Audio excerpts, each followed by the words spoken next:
Yo, what's up? Bob here. Welcome to the Bob Bradley YouTube channel. Today, we're going to be talking about Tool's 2019 Grammy Award-winning masterpiece, Fear Inoculum.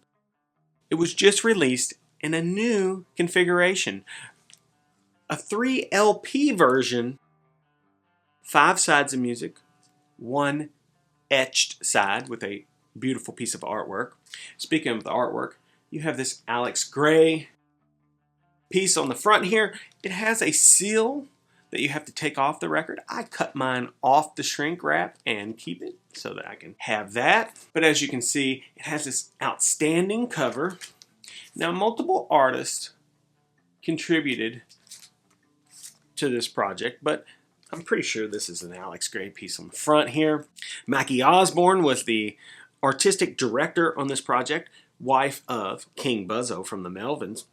Great job, I would say. This retails for about $65 here in the US, so it is a little pricey. That said, this is probably one of the best sounding modern recordings I have heard in quite some time. Incredibly balanced, rich, huge soundstage, super deep lows, beautiful warmth across the spectrum. This is a fantastic sounding pressing. Chris Bellman did a phenomenal job when he mastered this. I assume that this is the exact same audio that you would find on the larger single-sided box set that came out earlier.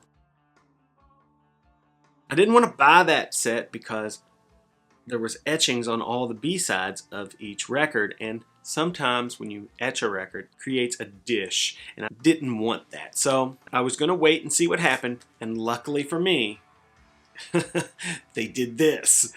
And I am super happy with this. Yes, $65 is very expensive, but it's totally worth it. Let's get into it. Let's start with Maynard. Clearly delivering in the classic Tool style. Maynard can pretty much sing anything and it sounds great. He is a true talent. I don't know how much work Maynard has to put into what he does to be able to deliver, but he just happens to be a natural talent and a virtuoso. So you have Maynard in place. He's usually sings through this blue big bottle microphone and a variety of other things, including bullhorns.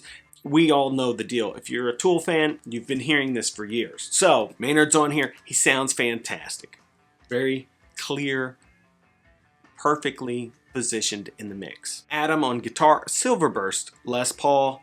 Super saturated tone, beautiful sounding stuff, lots of effects, dry in the heaviest parts of the tunes, and then more of a atmospheric tone when they're doing the more tripped out psychedelic things. The bass guitar on this, Justin is on the bass.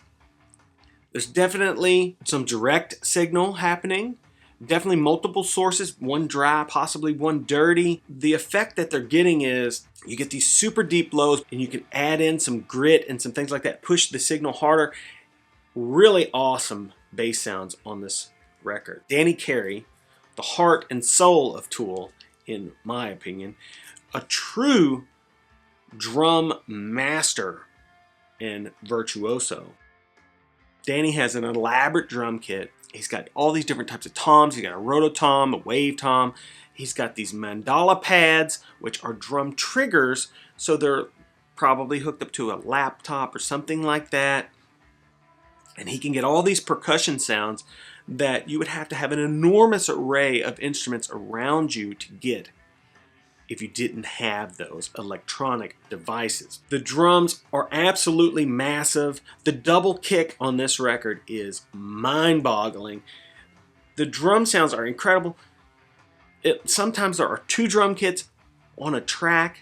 Producer Evil Joe Barisi's fingerprints are all over this record. This is probably the most proggy record Tool has ever made, with tracks like Fear Inoculum and The Tempest, which Fear Inoculum's in the 12-minute mark. The Tempest is 15. Epic songs like Invincible. This is an awesome piece of work. And when I hear it, I hear a lot of things. I hear super heavy music, super complicated stuff, odd time signatures, polyrhythms, and Tool pulls off odd time like no one else. You don't even notice that they're really doing it.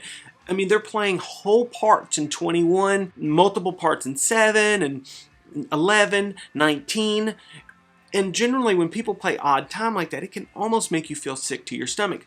But they have somehow figured out how to do it without it being completely obvious to everyone. You hear him do these polyrhythms where he's playing one time signature with his feet and the other one with his hands. So he'll be playing 4/4 with his hands and 21 with his feet. It's insane.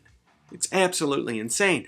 That said, when I hear this record, I hear one thing: work. Lots and lots of work. I can't imagine the undertaking that it takes to put together a project like this. Everything about it.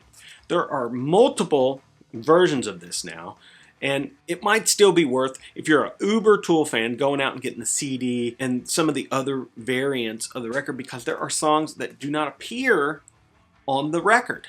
Just like on the record, there are songs that do not appear on the CD. So, you know, they make it they make it difficult to get everything. But this is an amazing piece of work from Tool. I can say without a doubt, this is easily sonically their best sounding record. I saw them on this tour. It was totally incredible. And you know, it's one of these situations where the drums are just so insane the whole duration of the show that your brain ends up submitting to the band, and they take over really. And from a visual standpoint, the concerts are amazing, so you have to go. Of course, Maynard is up there on the stage to the side, shrouded in shadow. This is a dark, beautiful piece of work. I highly suggest it. It is expensive, but worth every penny. Tool's Fear Inoculum, out now on a 3LP set. That said, please like, subscribe, leave some comments, and until we meet again, that's right, folks. Bob out.